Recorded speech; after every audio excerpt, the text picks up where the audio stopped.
Welcome to episode 21, Construction Nation.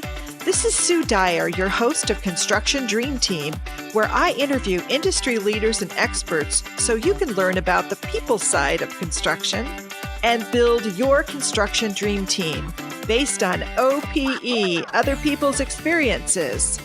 Accelerate your success by learning from those who've already been there and done that. I am very, very excited to tell you that we have started a Construction Dream Team LinkedIn group. I realize that we have so many great conversations here during the podcast and people are listening, but we have no way to talk to each other. So now at the LinkedIn group is a perfect place for us to continue the conversations, ask questions, and continue to learn from one another. I know that millions of construction folks are on LinkedIn. So I hope that you will join us there. And many of our guests will also be joining us. We'll have a specific time, we'll jump in, and we'll have conversations together.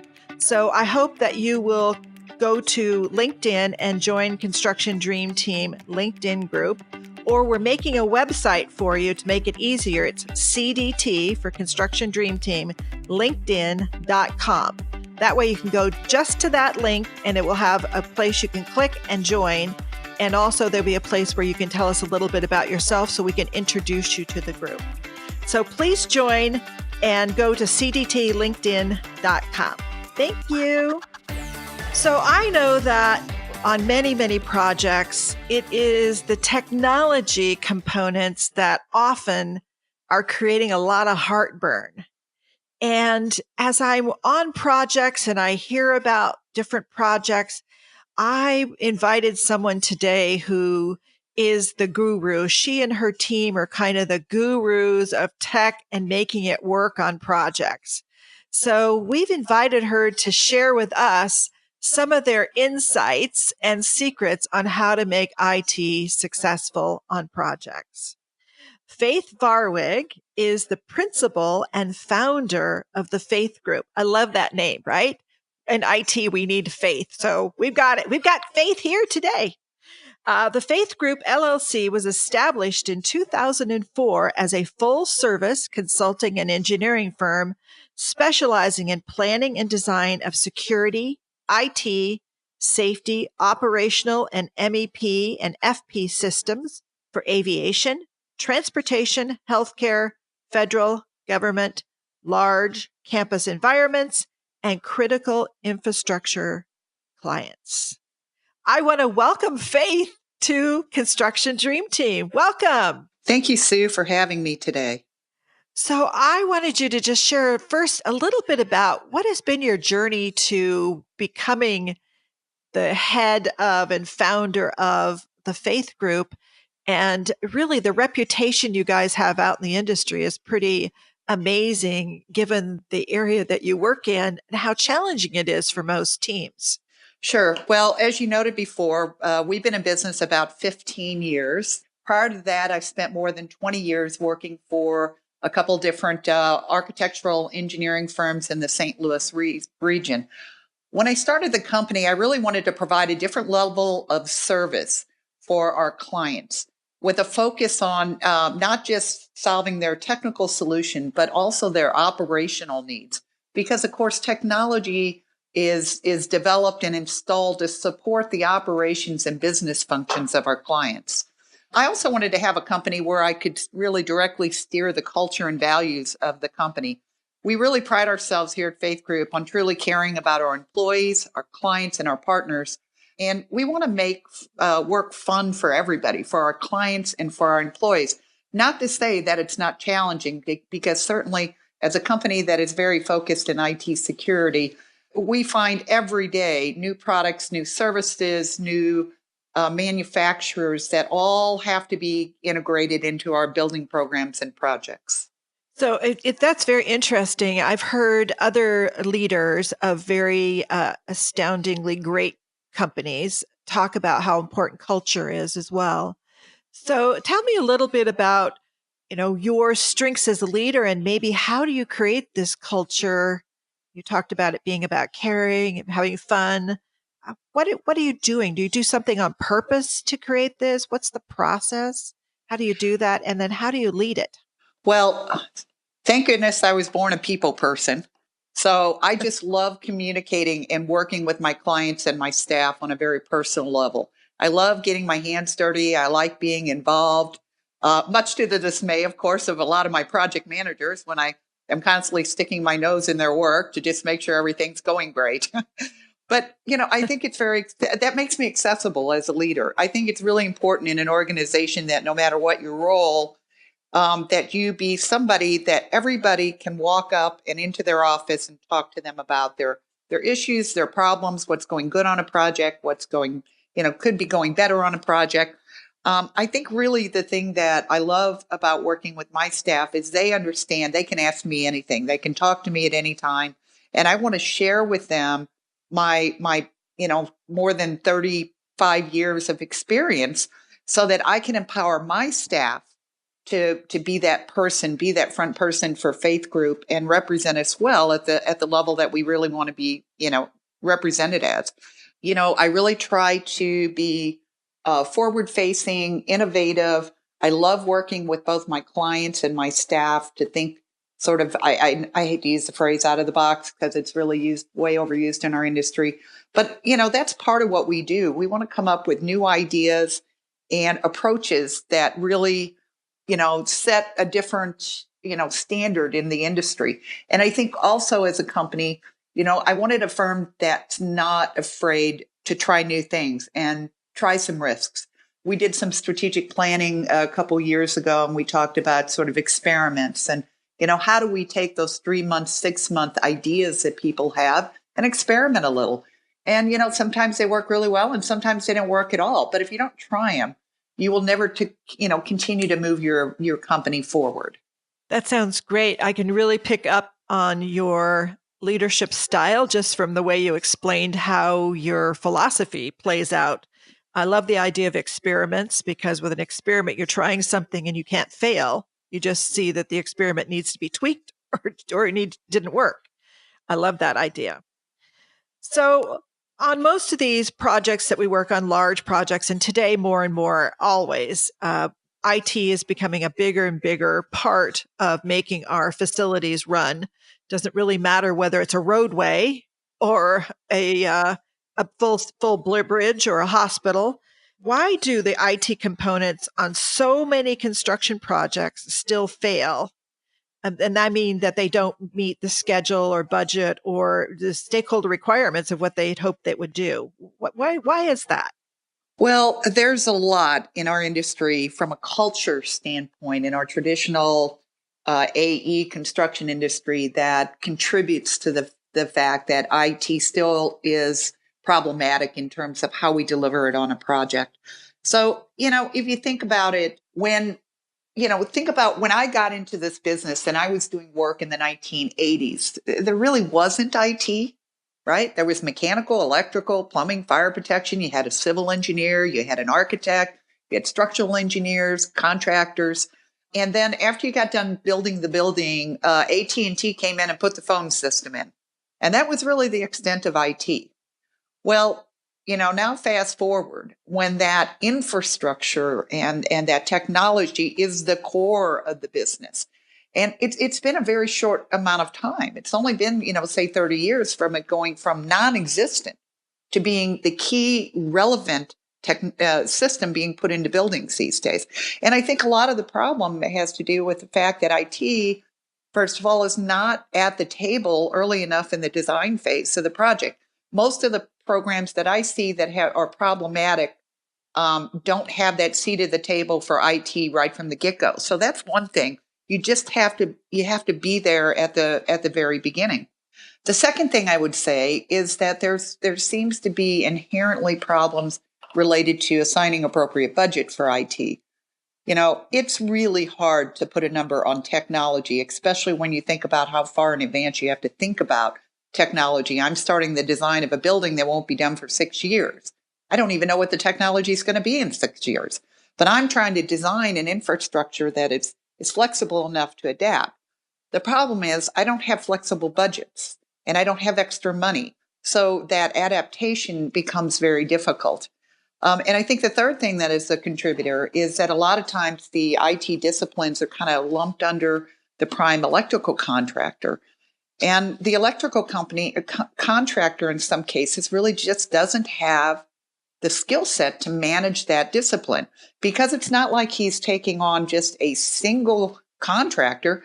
Heck, he could be taking on 10 to 20 different low voltage disciplines, public address and security and CCTV, none of which he really has staff that understands the complexity of those systems. So you kind of pile the lack of a seat at the table, the lack of budget, and the lack of skill sets to deploy. And I think that's why you really have these issues and problems on projects. It is just not the same as putting mechanical electrical systems in building. It's a completely different ballgame. Wow, I can surely see the risks at each level there. And especially, I can imagine the heartburn for the electrical subcontractor and electrical trades too, trying to make it work and backing into that. I've heard you talk about, implementing and integrating tech into the construction process. So, that's kind of what you guys do. How do you do that? What is your role as you lay this project out? You can see the problems. How do you approach it? Well, so the first thing I would say is we have to start thinking of the technology infrastructure as what I would call the fifth utility in the building. It is core to the operation of the building. You are not going to open the building without it operating. So you need to think about it that as that it's as important as your mechanical system or electrical system. So if we start from day one addressing that in that mechanism, I think that's really, really, really important. I think it's key. One of the things that Faith Group does a lot in our project is we start with the stakeholders during the early planning process. As I mentioned earlier, the technology design really follows the business process of the client and what they need to operate.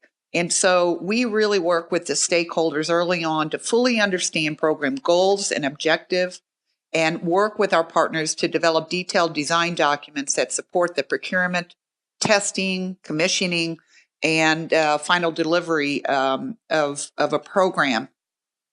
I think that's where we really excel as a company.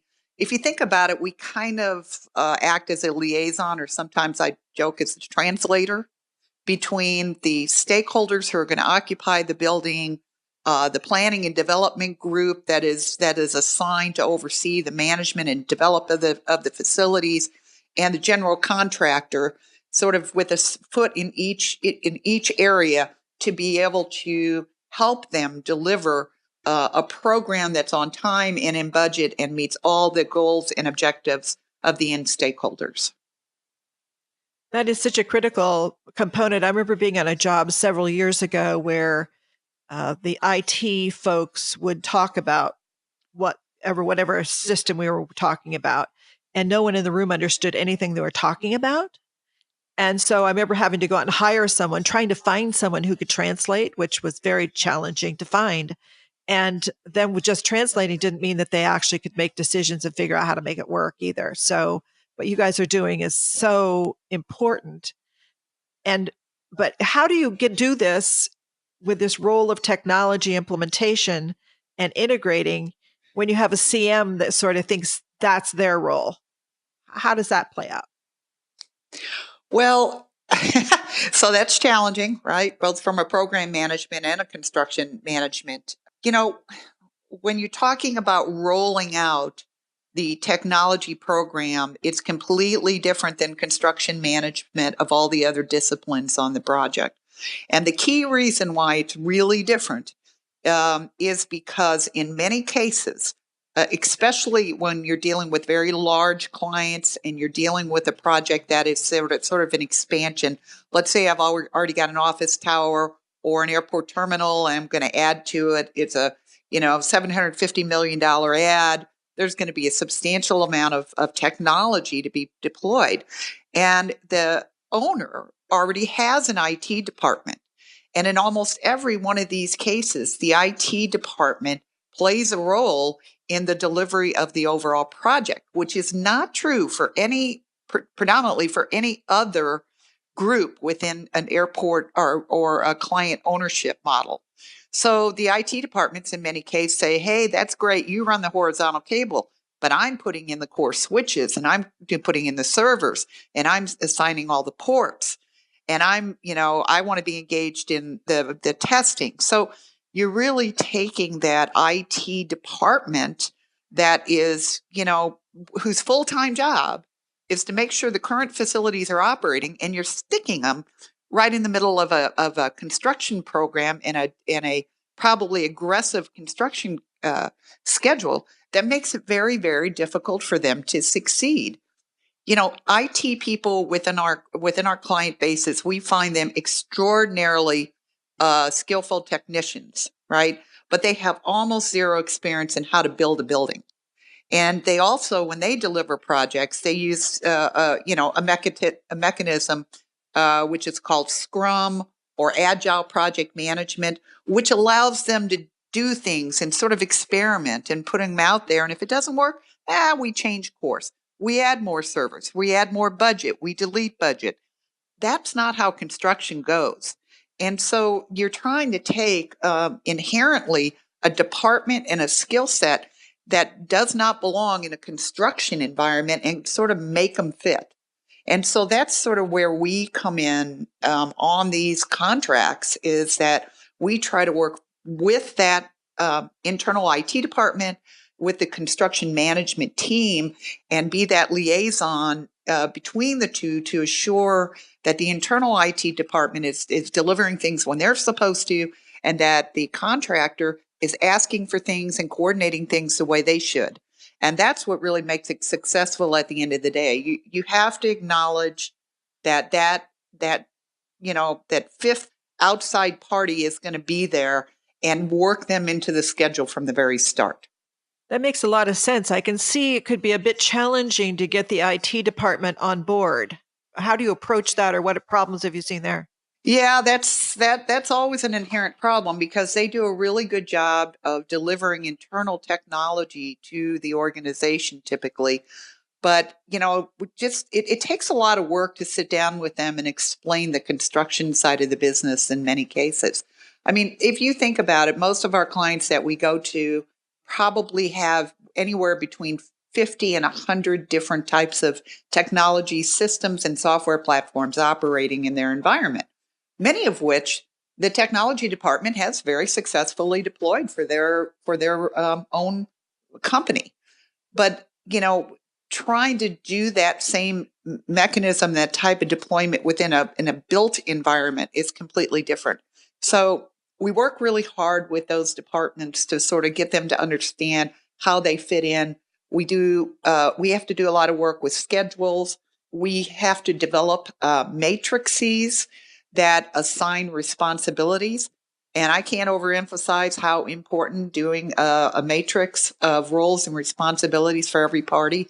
I mean, you may have, let's just say on a simple access control or CCTV deployment, you may have responsible for that 9 touch points for different people: the maintenance contractors for the software, the IT department, the electrical company that has to come in and provide power to the servers and switches, the low voltage contractor who's running horizontal cable, the people doing third-party commissioning. So, I mean, think about just through that process, how complicated that is. So I think that's really key, getting on top of that kind of thing very early on. And then the other thing I think that is very tough is realize that the IT department within the owner has no contractual obligation to the contractor. So when that contractor says, I need this delivered by April 1st, there's no meat behind that. There's nothing they can do if it's not there. They have to then start adjusting their schedule. So that becomes problematic with some of our clientele as well. So, you just got to recognize these things ahead of time and get on them from day one when you're moving into a project. Again, making sure everybody is aware of the challenges, and then we've got years of working in this. What frustrates me more than anything is when I come into a project and I tell them what's going to happen a year and a half from now, and they don't listen. That really, as a company, that's the most frustrating thing I have to do on programs is you're sort of sitting there a year and a half later going, I told you so, right? That's why you hired me. So Yeah. anyway, listening to your specialist and believing that, hey, they know what they're talking about because they've been down this road before is critical. Yeah, I can see the frustration of that. And also it would take time to garner enough trust maybe from IT and maybe even others to listen. And it sounds like sometimes they don't still. So I know I've seen as we integrate more and more of our processes as really technology backboned systems and processes, we want extraordinary results. I hear this all the time. We're implementing this technology so that we can have this extraordinary thing happen, or it's going to be easier, faster, better. Nobody's going to know it's happening. It's behind the scenes. We want extraordinary results. And so I don't see sometimes those extraordinary results, but I see a lot of extraordinary effort going into things.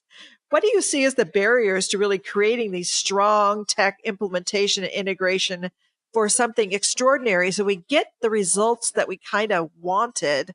And as technology is moving very rapidly, as you said, how do we kind of keep up with that so we get the extraordinary result? Well, I think that starts with getting the owners and the contractors to understand the value of the upfront planning along with the need for future growth. As I mentioned before, we are in many cases asked to be designing and specifying technology systems that won't be in operation for 6 years. Well, that's kind of ridiculous if you think about it. How many times in 6 years are you going to change your smartphone? Right? You probably get 3 phones in 6 years. So trying to get into a program and tell everybody, oh, this is exactly how this is going to go down in the last year of the program isn't virtually impossible. And the key is we have to all agree with that. Everybody has to understand there's risks. So that's number one. And then second is specifically identifying budget for program management and construction managers to have on staff people strictly focused on managing the IT program. I cannot tell you how many times that role gets value engineered out of my projects. Oh, we don't need anybody. We've got that. We've got that. They don't have it. And it then, it's really hard to rescue a program when you come in the last 6 months, 9 months, a year, because now you're way behind. So I just think it's so critical to make sure those roles are acknowledged.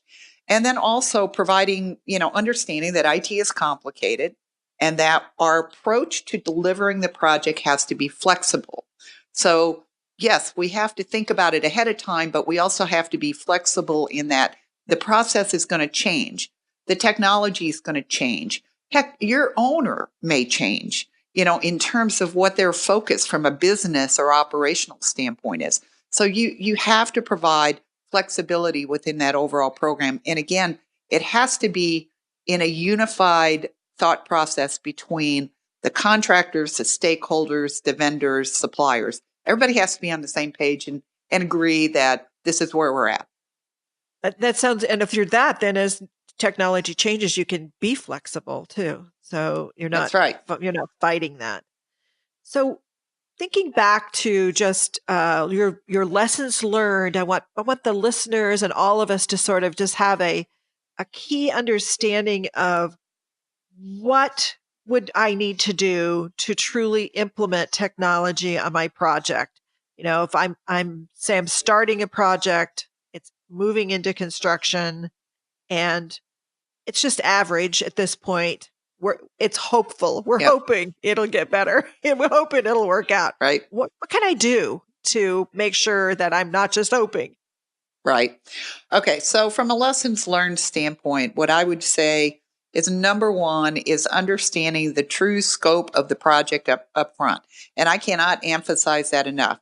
Focusing on the business and functional requirements of the facility first and understanding that, and then realizing, okay, this is the technology that you need to apply to that. And then, again, like I said, we run into budget problems all the time. Let me give you an example on that. So if we're in a renovation program where let's say that I've got 1 million square foot building and I'm going to add another 1 million square foot to that. There is a fine line of demarcation that the designers, the architects, civil engineer, contractors work to, where that old building and the new building touch. Everybody for decades has understood that rule, right? Line of demarcation. That is not the rule for technology. So the first thing that happens is we walk into a program and we realize that the budget for the technology systems was based on the fact that all the current technology systems in the old building are just going to be extended to the new building. I can tell you safely in my, over 20, 25 years working in strictly technology, 90% of the time that's not the case. Yet that's what the budget is based on. What happens is every 2 to 3 years, technology systems and infrastructure is being upgraded. So many times when we get a project and get engaged, we start looking at, okay, we're going to extend this system. It can't be extended. It's either too old, it's antiquated, it's out of support, or the system was too small in the first place, and this kind of addition can't be included in this kind of program. So then what happens there? Now I went from having, let's say, a budget for my technology program of 50 million to all of a sudden overnight 100 million, because nobody understood the full scope of the work. We get into a lot of planning projects where, I love planners. We work with them all the time. But if planners do not have a technology component on their team, assuring that the budget is allocated appropriately, that's where we get into a lot of different problems with overall projects. And then really, having again the right combination of the right consulting team on board that can analyze all of those issues as early in the program as possible. That sounds like great advice. And I think that everyone can take a part of that and implement it in your project, and hopefully all of it if you're far enough out. And it's always good to just know where you're going to run into a big hole you're going to fall into so that we can prevent it. So I know that there's plenty of potholes. I'm sure there's potholes. We just don't want a sinkhole. Right. I'm sure you've worked on lots of projects that weren't as great as you'd hoped they would be. Tell us about one of those, the big challenge you faced, and take us back to that worst moment in that big challenged project and let us feel what it felt like.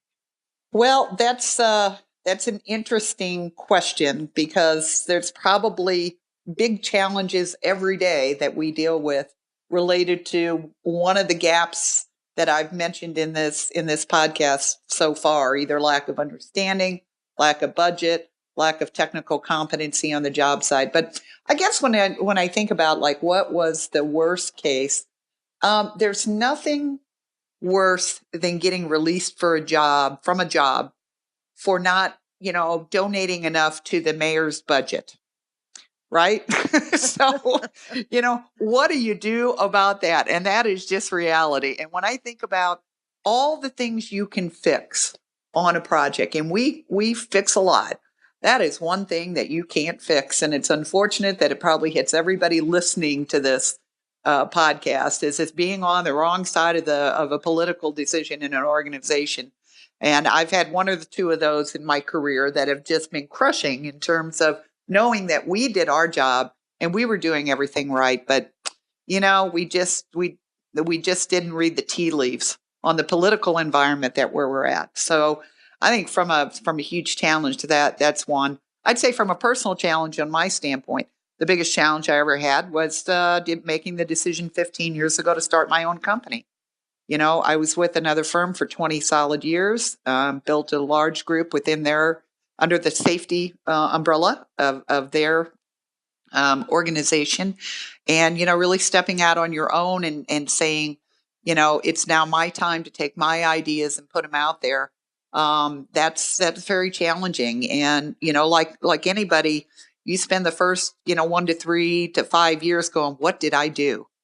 But it takes about 5 years for even your best friends and your best clients to really understand you're going to stay in business for them. So, getting over that first 5-year hump as an organization was really stressful. And now I'm blessed. I have, 5 or 6 different offices and and a wonderful staff of over 70 people that focus on these kinds of things. And I've just got a great client base, many of which I've worked with for almost the 15 years that I've been in business. That sounds awesome and challenging too. So, I'm sure I have a lot of questions of just about running a business that's got 5 or 6 offices, et cetera, in a highly technical environment. But tell me a little bit about advice you've gotten. So, you jumped off, you started this business, you work in technology. There are definitely always political stuff going on within organizations and pressure on organizations and teams. But what's the very best advice you've ever got? Remain calm. Don't overreact to anything. I work with my staff on this a lot. Obviously as I've grown over, I've got a little calmer about life. I was pretty much a rebel rouser back in my 20s, and everything, oh my God, I got to take care of it right this second. And what I've really found through the years is if you remain calm, you don't overreact, you sleep on things, you get up the next day, things look completely different. So I think that's something that I try to pass on to my staff. There's many times they call me frantic on things, and I'll say, I'll get back to you tomorrow on that, because nothing is that important, right? There's nothing I can't think about, because making the right decision is better than making a fast decision. The second thing I would say that the best advice is partnerships. Developing those relationships and those partnerships with companies is just invaluable as a business owner myself.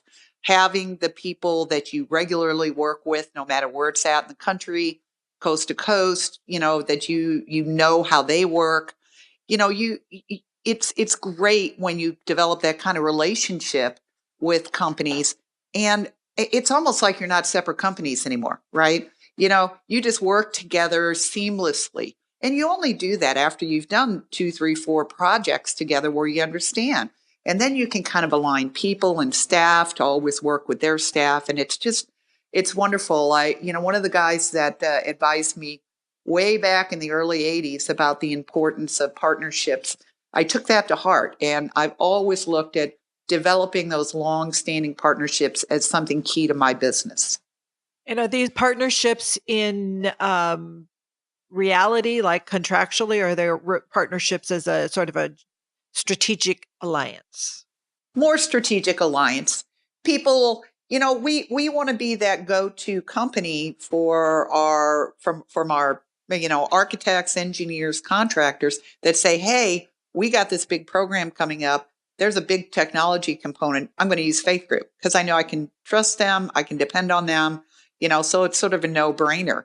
And, we are fortunate that we work with a lot of companies across the U.S. in that capacity on different types of projects, more so in our aviation group, because, of course, that's my background. That's where I've worked for more than 30 years. But recently, more in federal, we've been able to spin some of those relationships where they have an aviation practice, but they also have a federal practice, and be able to sort of extend our relationship over into that federal and sort of private sector work. So as we continue to expand our business into these other vertical markets more aggressively, it's really, a lot of this has been because of the partnerships I've had with people and with companies for more than 20, 30 years. Excellent. So I'm sure along the way you've had some mentors. Who have been your mentors? Well, the first shout out I have to give is to my parents. I grew up on a farm in Missouri with German Lutheran parents. So the work ethic that comes along with being a farmer as a young person has taken me through my entire life. The second person I have to say is that my husband has been a wonderful mentor to me in so many ways. He's the guy that allowed me to achieve my goals in life, and trusted. There were a lot of nights where I was gone and away from home, and he stood up and helped with the kids, and he believed in me. And so I just, family is number one.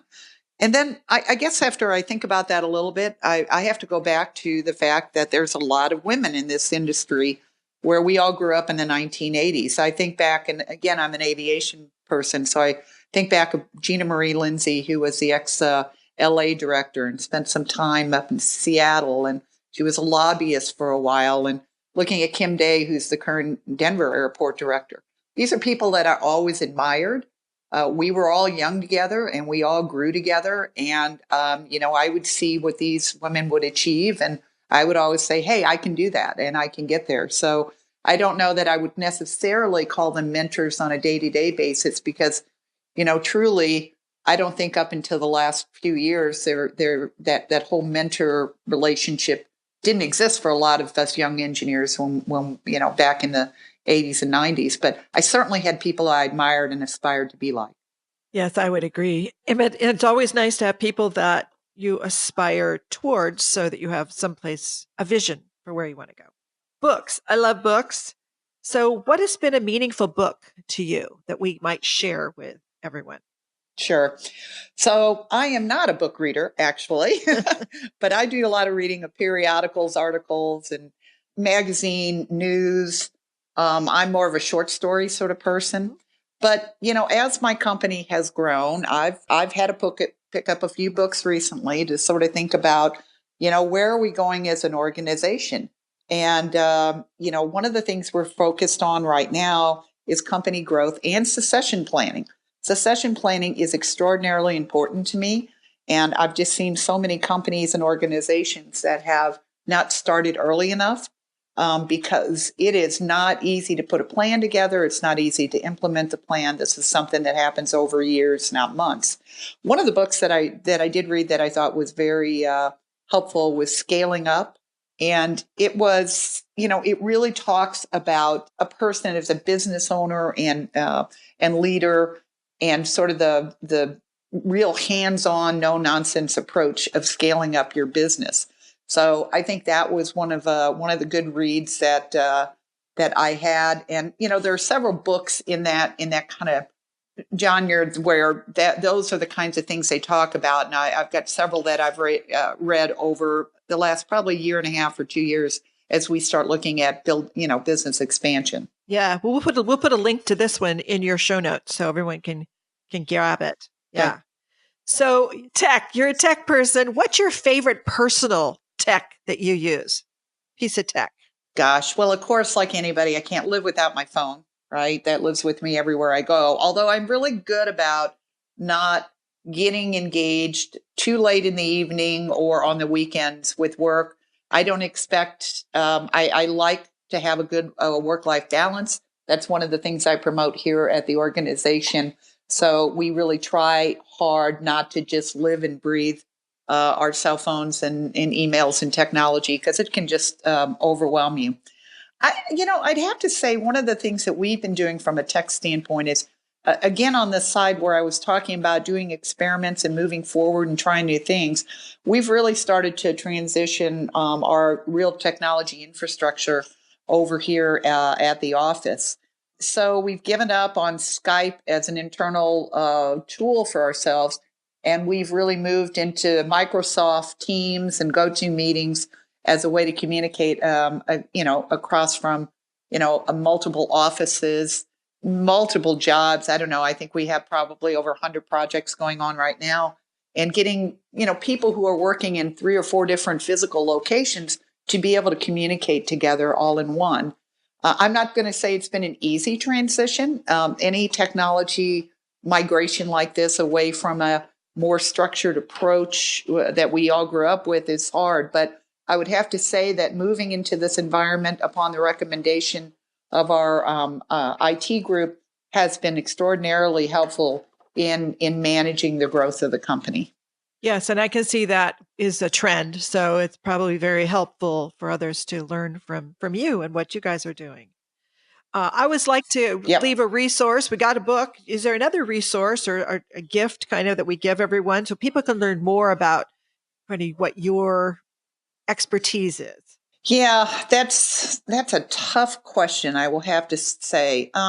So I think I'll answer it in this way. We spend a lot of time in this organization working in partnerships with a lot of the professional organizations that we have been members of for many years. Again, I'll go back for aviation just a second because that's where I've actually worked for the last 30, 35 years. I recently developed a young professionals program for the Airport Consultants Council organization 7 or 8 years ago. I kind of went to a conference one day and looked around the room and said, gosh, I've been seeing you at this same conference for 25 years. When am I going to see the new guys? So one of my passions has really been, from a resource standpoint, is what are we doing to get our young professionals up to speed? How do we get them engaged? How do we get them a seat at the table? How do we encourage companies to invest in young professionals from an overall job standpoint? So that's something. The Airport Consultants Council YP Leadership Program is something I've been working on personally as a personal task and hobby of mine over the last 6 or 7 years, and it's grown. We've got hundreds of members now. In fact, I was just at a conference a couple weeks ago where 10% of the population was from the YP group. So I was so thrilled to have that. So the other thing is, in terms of books, I'm going to go back to a thing from a culture standpoint, is a book by the name of Everybody Matters by Bob Chapman. It's really a powerful reference and testament to the culture that we strive for here at Faith Group. I will have to admit that the book was recommended to me by one of our young professionals here, who happens to be my son, Zach Varwig, who works for the company and runs our technology group. And, he has been instrumental working with me on trying to develop sort of that next generation of culture within the organization. And I really appreciate the fact he does a tremendous amount of reading. He makes up for me. He probably reads 3 books a week. So I get a lot of my reading material and highlights from Zach, and I do appreciate that. But I'm just starting into that book, and I will say, as we all face the challenge with hiring millennials and getting the other folks in our organization are starting to retire that have been there 30 or 40 years, I think that's a great resource guide that everybody can learn from. Excellent. And we'll also put a link in the show notes for that, and so everybody can capture it there. So how can people get in touch with you if they wanted to get in touch with you? So I will have to admit that my life revolves around email. I'm an email text person, not so much a LinkedIn, Facebook person. So from an email standpoint, I am always available and more than happy to talk to anybody. And my email address is faith@faithgroupllc.com. Please don't ever hesitate to email me. I spend a lot of time on airplanes going coast to coast, and that's where I do my work on responding to people and getting back to them on that type of platform. Perfect. And we will also put that in the show notes so everyone will have it. So what is your parting advice? So something that people can do tomorrow to kind of maybe shake things up or turn them to the right direction, true north. Well, I think the first is be nice to people. Everybody is in a program and a project to be successful. There's not a single partner in delivering a project that walks in and says, I'm going to do my best to screw this job up, right? So I think it's very critical and important that everybody be nice to each other, they listen to each other, and they respect the viewpoints of everybody. You really need to create a culture of inclusion on programs to assure that everybody's voice is heard. And, when everybody has a seat at the table, everybody succeeds. And that's my best advice. When programs are managed and run like that, they are generally successful at the end of the day.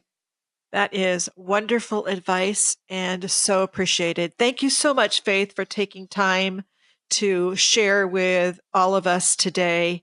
I learned a lot. I'm sure that other people did. They can go back and they can review this many times, send it to anyone. That's what I love about podcasts. You can share it with your entire team. So what a great episode. Thank you so much, Faith. I really appreciate you coming and being with us today.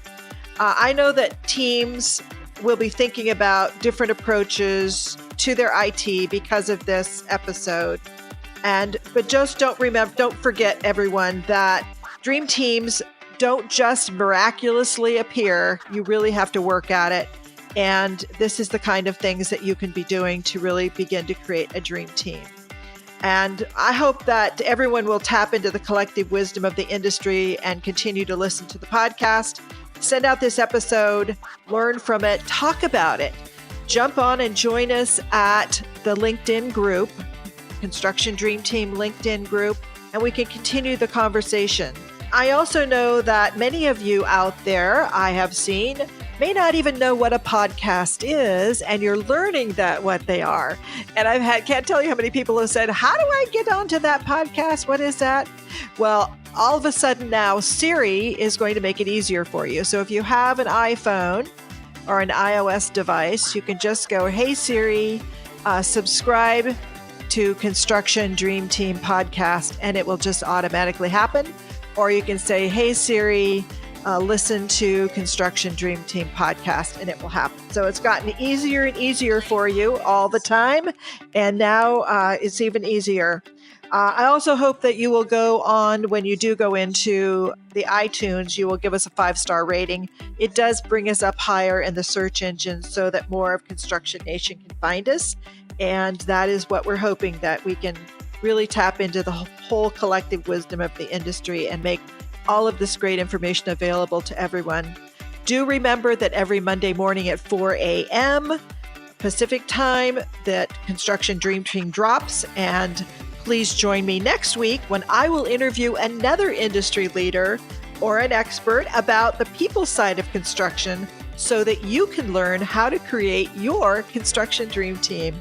Thank you, Faith, so much for coming and being with us. Thank you, too, for having me. Oh, we're just so pleased to have you. I will catch everyone next week. Take care. Thank you. Bye.